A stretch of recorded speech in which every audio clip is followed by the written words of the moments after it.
Hello, ici Johan pour cette nouvelle Level Up Live et je partage avec vous les 7 raisons principales qui font que malgré tout votre engagement, vos efforts, votre volonté, votre motivation, vous êtes à fond dans votre projet, dans votre objectif et malgré ça vous n'avez pas de résultat. Ça m'a été posé sur le groupe de clients et j'ai trouvé que ce serait intéressant de partager justement les raisons qui fait que même si vous avez tout l'engagement, la volonté, la motivation, on peut se retrouver à galérer sur des objectifs. Et d'ailleurs j'en profite pour vous dire que justement exceptionnellement, ça va être diffusé en différé parce que là, je suis en ce moment, comme vous pouvez le voir, à la campagne. J'essaie de capter la 4G comme je peux, mais c'est extrêmement galère en ce moment. Et je préférais vous livrer ce contenu dans une qualité quand même correcte.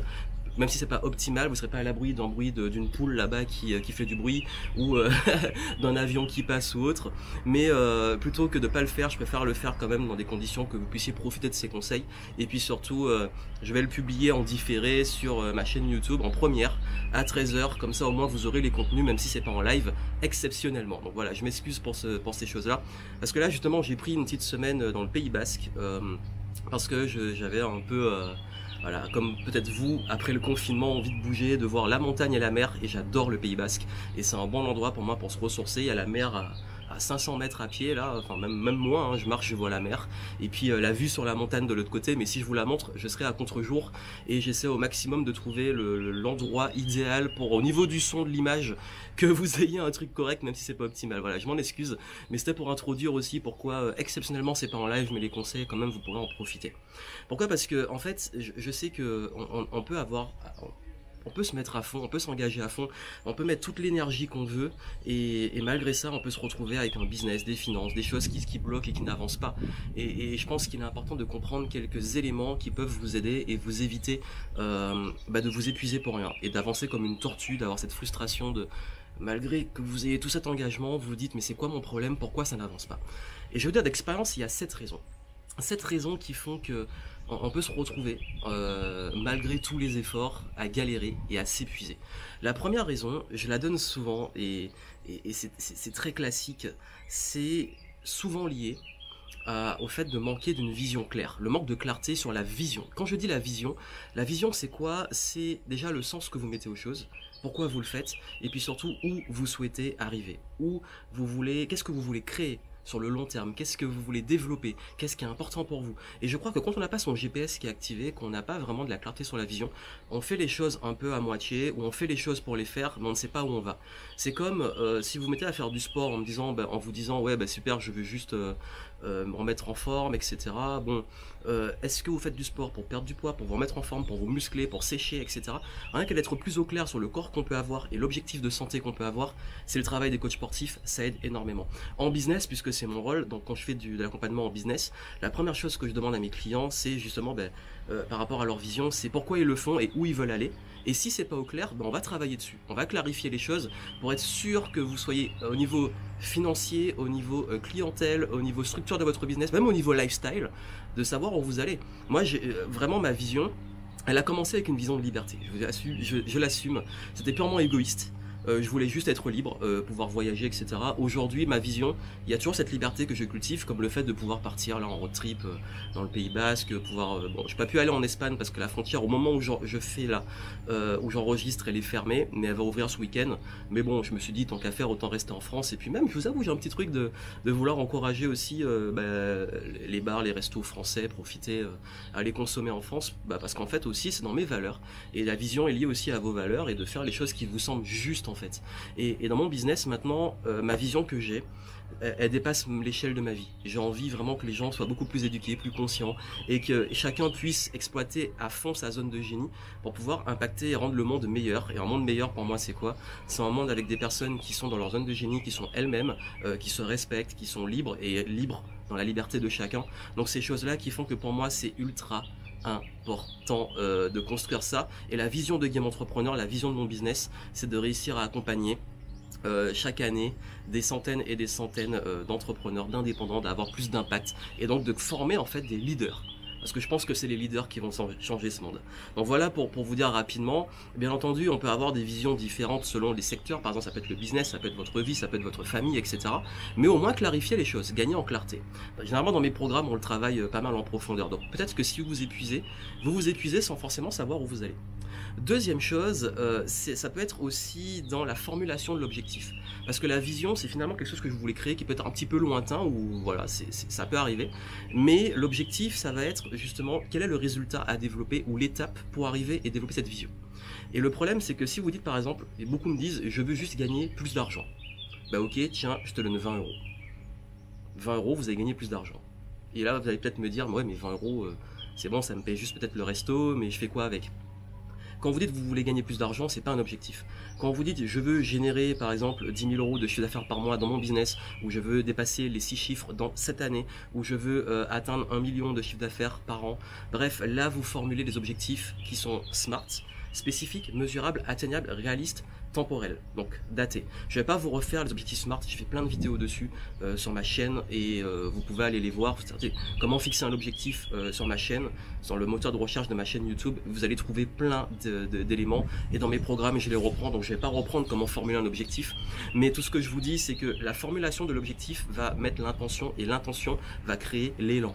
Donc même si on a une bonne volonté, si vous dites ok moi je vais faire du sport tous les jours, je vais me motiver pour perdre, je veux perdre du poids, mais vous savez pas combien, vous savez pas quel type de sport faire, etc. Mais si vous dites je veux perdre 10 kilos, là vous allez peut-être mettre vos efforts sur le bon entraînement, le bon accompagnement de coach sportif, le bon programme de sport, la bonne alimentation, et vous allez pouvoir régulièrement mesurer en fait votre perte de poids, comme vous mesurez vos résultats, vos ventes, vos taux de conversion, vos chiffres, votre chiffre d'affaires, etc. Parce que quand l'objectif est bien formulé et qu'on peut le mesurer, on peut savoir comment on progresse. Et le fait de voir sa progression permet d'ajuster et se dire bon ça marche pas, j'ajuste, ou alors je vois ma progression. Mais quand on voit pas la progression, quand on ne peut pas mettre les bonnes étapes vers l'objectif, qu'est-ce qui se passe? On s'épuise, on se décourage, on voit pas la progression, alors parfois on progresse, ou quand on progresse pas, on le sait pas et on continue sur un truc qui marche pas. Donc c'est très important de comprendre ça et de pouvoir le mettre aussi en pratique. La troisième raison qui font que on peut aussi galérer, là c'est clairement du mindset. Là j'ai parlé de la vision et des objectifs, mais il y a dans quel état vous allez poursuivre cette vision et ces objectifs. Très souvent il y a des personnes en fait qui sont dans un mindset de manque. Ça veut dire quoi? Ça veut dire que vous êtes orienté sur la peur, sur le pire qui puisse arriver, sur l'auto-sabotage, se dire mais je suis nul, j'y arrive pas, ou le monde est horrible, ou je projette mes peurs sur les autres, ou les autres sont responsables de ce qui m'arrive, la victimisation, tout ça, c'est tout ce qui est lié à l'auto-sabotage. Et l'auto-sabotage, ça vraiment, ça ruine des vies en fait. Et quand vous êtes vers le manque, je fais une action parce que j'ai peur de manquer d'argent, j'ai peur qu'on me rejette, et j'ai peur de ne pas y arriver. Tant que vous faites des choses orientées sur la peur, bah, qu'est-ce qui se passe? Vous créez votre propre réalité. Je vous invite à aller voir ma vidéo sur la loi d'attraction que j'ai faite sur comment on attire l'abondance. En ce moment, franchement, depuis que j'ai changé mon attitude, j'ai changé ma vie, vraiment. J'étais quelqu'un de vraiment... Voilà, j'ai eu une coupure, j'avais plus de place sur ma carte SD, j'ai dû vider. Je voulais le faire en one shot, mais bon voilà, c'est les aléas du presque direct. Du coup, je vais recoller les deux parties. Je vous disais qu'en fait, j'étais quelqu'un qui était extrêmement pessimiste, extrêmement négatif. Je me plaignais tout le temps, je râlais tout le temps, et je créais cette réalité parce qu'en fait, on devient un propre poids pour soi-même.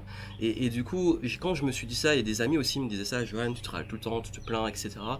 J'ai changé vraiment mon attitude et c'est vrai que maintenant, même ma vie, on vit mieux parce qu'on est plus dans l'instant présent, dans la gratitude, dans profiter vraiment des choses et voir le bon côté des choses et moins dans le fait de se plaindre, de critiquer, dans une énergie négative qui s'entretient.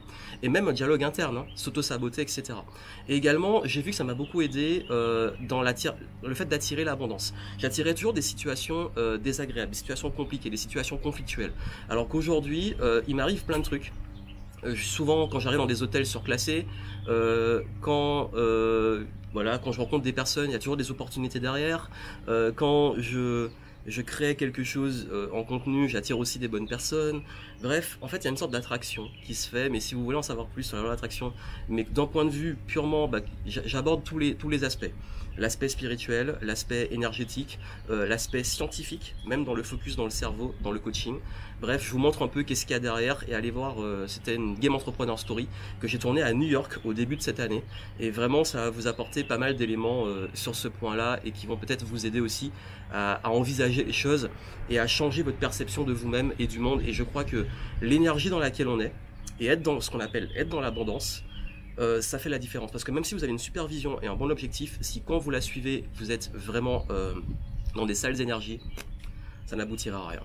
Ensuite, il y a le quatrième point qui joue sur tout ça. Ça impacte tout ça. Et votre état, l'environnement, avec qui vous traînez, les gens que vous fréquentez, qu'est-ce que vous consommez, parce que vous êtes ce qu'on vous consommez, en lecture, en fréquentation, en discussion, votre entourage. Et c'est très dur de réussir sans un environnement qui vous stimule. Et je crois que c'est ultra important de comprendre que si vous voulez vraiment aussi changer votre vie, il faut changer votre entourage. Ça aussi, je l'ai capté parce que quand j'ai arrêté de fréquenter des gens qui se victimisent, qui se plaignent, qui aussi critiquent vos projets et qui critiquaient mes projets, ben, je me sentais mieux et donc j'avais beaucoup plus de clarté. Et quand on côtoie des personnes qui stimulent, qui vous encouragent, qui aussi dans les discussions vous enrichissent et vous permettent d'apprendre, ça change tout. Ça change tout.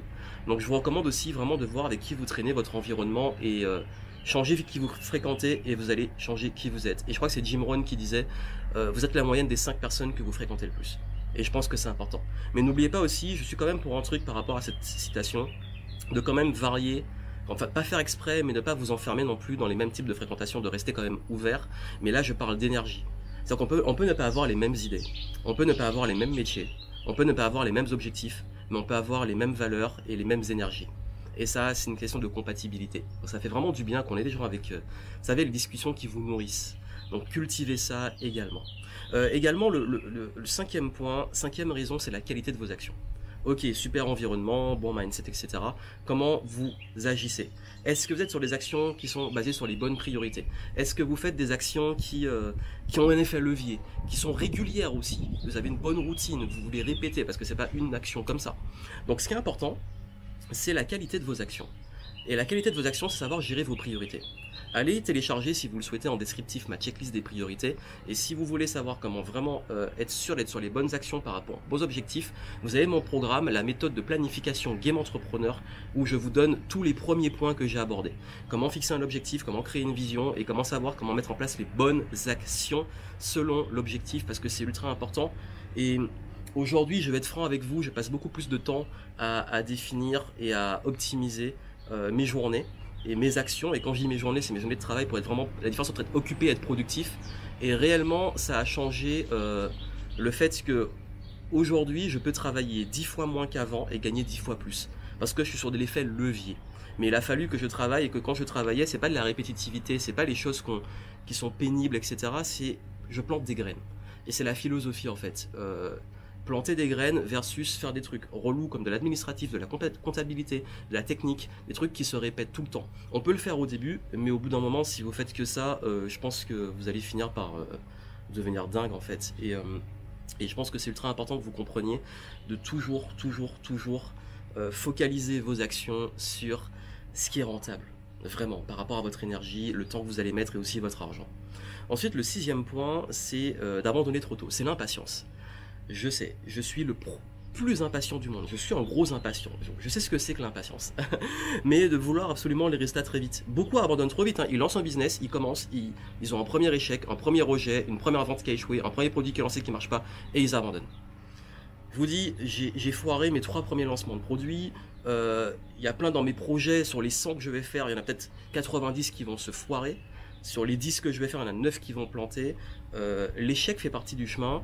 Le fait aussi de persévérer fait la différence entre ceux qui ne réussissent pas et ceux qui réussissent. Donc vraiment, votre faculté à persévérer et à être patient, à avoir la patience que vos actions vont parfois prendre du temps à avoir des résultats. Dans le sport, c'est pas au bout d'un mois que vous allez voir votre corps changer. Parfois c'est sur plusieurs mois. Mais il ne faut pas arrêter l'entraînement parce que si vous arrêtez, vous gâchez tous vos efforts. Dans votre business, chaque action que vous allez mettre en place parfois va demander un petit peu de temps. Un email envoyé qui va ensuite générer les ventes, un contenu qui est publié, le fait d'être régulier pour publier du contenu sans avoir d'audience et d'avoir justement la persévérance pour créer cette audience. Le fait aussi de savoir qu'il faut un premier, un deuxième, un troisième, un quatrième client ou prospect. Tout ça en fait, c'est ce qui est là que la différence va se faire. D'où l'intérêt d'avoir une extrême patience. Soyez patient et dans tout ce que vous faites, comprenez que parfois les choses mettent du temps, que les choses, c'est la loi du temps, la loi de la gestation dans le monde, c'est pas parce qu'une plante, quand vous plantez une plante, justement, c'est pas en tirant dessus qu'elle va pousser plus vite. Il faut l'arroser tous les jours, il faut être patient, il faut en prendre soin, il faut la mettre parfois au soleil, et voilà, et c'est la patience qui va générer les résultats. Et le 7e point, il me tient à cœur, c'est d'adopter la bonne stratégie. Ok, maintenant la bonne volonté, tout ça c'est bien beau, vous avez tout ce qu'il faut, mais maintenant, même dans les actions que vous allez entreprendre, il faut qu'il y ait un plan plus large. Il faut que ça s'articule dans une stratégie. Donc il faut suivre, en fait, arrêtez de réinventer la roue. Arrêtez de chercher à faire parfois aussi de réinventer les stratégies et tout, mais juste de prendre les bonnes stratégies, parce que dans tout ce qu'on peut faire, que ce soit l'investissement immobilier, le sport, le changement, le coaching, le business, il y a des stratégies qui fonctionnent. Suivez les stratégies qui fonctionnent. Et surtout, si vous devez créer votre stratégie, ben faites-le bien et soyez sûr qu'elle soit aussi adaptée, que la stratégie soit adaptée à ce que j'appelle la zone d'excellence, parce que tous en tant qu'humains, nous avons des forces, nous avons des personnalités, nous avons des valeurs, et il n'y a rien de pire que de suivre une stratégie qui ne vous correspond pas. En business, je vois beaucoup ça d'entrepreneurs qui détestent, par exemple, le digital, et qui se forcent absolument à publier toujours sur Instagram alors qu'ils n'aiment pas ça. Bon, on n'est pas obligé, il y a plein de façons de faire du business, il y a plein de façons de faire du marketing, ou alors vous pouvez aussi déléguer, mais passez moins de temps en fait à essayer d'être bon sur les trucs sur lesquels vous n'avez pas envie d'être bon, vous n'êtes pas bon, ou d'essayer de faire des trucs qui vous correspondent pas. Et surtout, la meilleure stratégie, c'est celle qui va exploiter vos forces, celle qui va vous épanouir et celle qui va créer vos journées idéales. Donc voilà pourquoi je voulais partager ça avec vous, et quoi qu'il arrive, en fait, je voulais vous dire que le chemin, même si vous dites malgré ma bonne volonté, mon engagement et tout, c'est Nelson Mandela qui disait parfois on gagne, parfois on apprend. Et je vais vous dire que peu importe, c'est très important de comprendre qu'il n'y a pas, vous perdez pas du temps, parce que vous apprenez toujours, vous devenez meilleur, parce que même si vous faites plein de choses et vous dites mais ça sert à rien, ça sert toujours parce que vous devenez une meilleure personne. Et parfois on se rend compte que sur le très long terme, aujourd'hui il y a plein de vidéos, il y a plein de contenus, il y a plein de choses, il y a plein de produits que j'ai créés qui n'ont pas marché, ou qui sont restés, voilà, qui ont été des semi-échecs, mais qui m'ont permis de m'entraîner, de m'exercer, de devenir meilleur, d'apprendre. Et quoi qu'il arrive, tant que vous gardez ce mindset-là, que vous apprenez toujours des échecs, des réussites, de vos efforts, que vous devenez une meilleure personne, que même les pires trucs qui vous arrivent construisent le chemin, quand vous gardez ce growth mindset, le mindset de croissance, d'évolution, vous savez que c'est ce qui compte en fait. C'est ce qui compte, c'est de devenir meilleur chaque jour. C'est une compétition avec vous-même. Et je voulais finir sur ça pour vous faire comprendre que le plus important, c'est d'être vraiment épanoui et d'être dans cet état d'esprit d'évolution et d'apprentissage constant. Et c'est là que vous allez tôt ou tard, avec la patience, comme j'ai dit, pouvoir progresser. Donc voilà, j'espère, dites-moi par rapport à vous, peut-être en commentaire, quel est l'un de ces points qui peut-être vous fait pécher le plus. Ça peut être plusieurs, mais en fait, vraiment, quand vous combinez ça, que ça soit la bonne vision, les bons objectifs, le mindset qui se travaille au quotidien, le fait de bien s'entourer, le fait également d'avoir de la patience, d'adopter les bonnes stratégies, tout ça, ça va vraiment changer votre vie et votre destinée. Et c'est des petites graines qu'on plante chaque jour dont vous allez récolter les fruits le reste de votre vie. Donc voilà, j'espère que ça vous a aidé. Et puis ça peut vous aider à aller voir cette méthode de planification et la checklist des priorités que je vous mets en descriptif. Et ça va vraiment vous aider à mettre de la clarté sur tout ça et à pouvoir, si vous voulez vraiment implémenter ces éléments-là, c'est vraiment comme ça. Et j'ai construit d'ailleurs mes programmes et je construis mes accompagnements et les choses sur ces points-là parce que je sais que je peux vous donner les meilleures stratégies du monde. Je peux vous donner les meilleurs conseils du monde. Si derrière, vous n'avez pas une vision qui a du sens, les bons objectifs, le bon plan d'action, la bonne stratégie, et puis que vous appreniez pas à travailler votre mindset, votre environnement et tout, bah ça risque de ramer un peu. Donc voilà, je voulais le partager avec vous. J'espère que ça vous aura aidé. Désolé, il y a pas mal de bruit autour. Ben voilà, on fait dans les conditions du live, et puis j'espère au moins que ça vous aura aidé à pouvoir progresser et que malgré tout ça, ces éléments-là vous aideront. Donc je vous souhaite plein de succès et puis moi je vous dis à très vite pour les prochains Level Up Live que j'espère seront en live. Le prochain devrait être en live, mais on ne sait jamais. Mais on s'adapte. D'ailleurs, c'est important de s'adapter et j'ai préféré vous faire ça comme ça que me dire j'abandonne. Et on s'adapte et on fait les choses avancer, on continue à progresser ensemble. Donc voilà, on continue le game. Abonnez-vous à la chaîne YouTube si ce n'est pas fait, si vous m'avez découvert. Et puis on continue pour les prochains contenus.